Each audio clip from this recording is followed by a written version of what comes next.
હાલો, જય શ્રી કૃષ્ણ. કેમ છો બધા?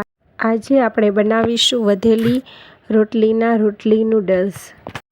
તો સૌથી પહેલાં આપણે જે આ રોટલી છે એને આપણે ગોળ રોલ કરી અને આ રીતના પાતળું એનું છે ને કટિંગ કરી લેશું. આ રીતના બધું કટિંગ થઈ જાય પછી એક કઢાઈ લઈ અને તેમાં થોડુંક અમથું તેલ નાખીશું.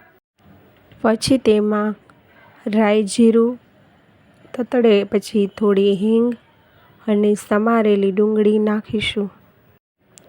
હવે તેમાં સમારેલા ગાજર, સમારેલા ટમેટાં, સમારેલું લીલું મરચું નાખી બધું બરાબર હલાવી લઈશું.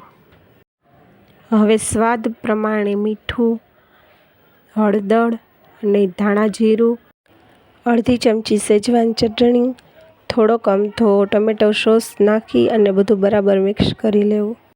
હવે આપણે જે કટિંગ કરેલી રોટલી હતી તે આપણે એમાં નાખી અને મિક્સ કરી લઈશું અને ઉપરથી થોડાક તલ નાખશું. બસ તો તૈયાર છે આપણા રોટલી નૂડલ્સ. બાળકોને ખાવાની બહુ મજા આવશે, તો ટ્રાય જરૂરથી કરજો.